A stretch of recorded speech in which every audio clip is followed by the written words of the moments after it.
We would all do like that, you see, we each given a flower and then we would give it to him and Srila Prabhupada would give us a flower in exchange. And occasionally he would stop and say something to one of the devotees, and we were all sort of hoping that he would stop and say something to us.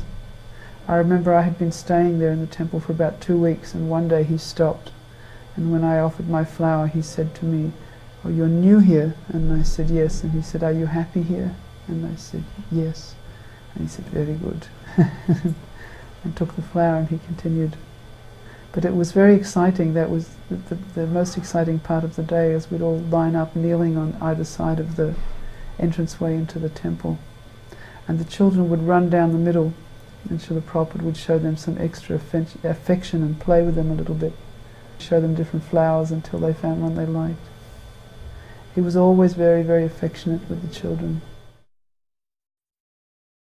The exchange of flowers that started in Los Angeles after Prabhupada came back from his morning walk was just one of the sweetest and most memorable exchanges that I've ever had in my Krishna conscious career with Prabhupada.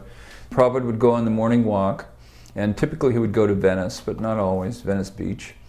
And then when he returned, prior to the greeting of the deities, the devotees would be prepared for him in 2 lines, and all the children would be there.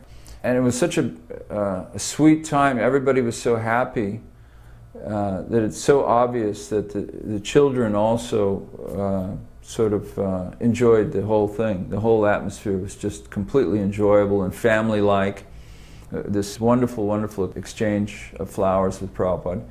And then this was going on outside the temple. I mean, we could have done it inside the temple or something, but it was just there being done as Prabhupada dismounted from the car, and we were right there on the street and greeting Prabhupada right when he first arrived there.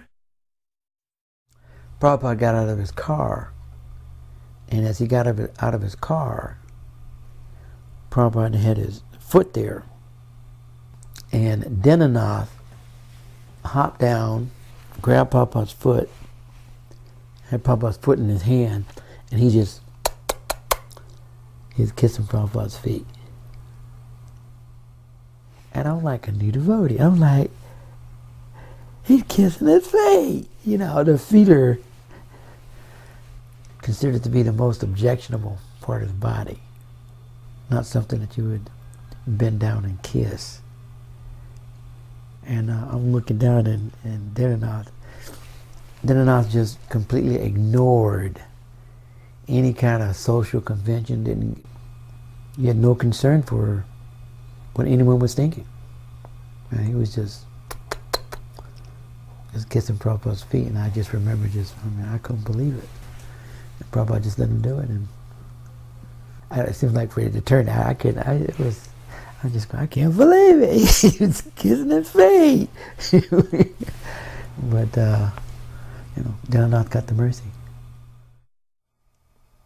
So Srila Prabhupada, it was so personal in his dealings with the devotees, and that was one aspect that was so attractive to people in the early days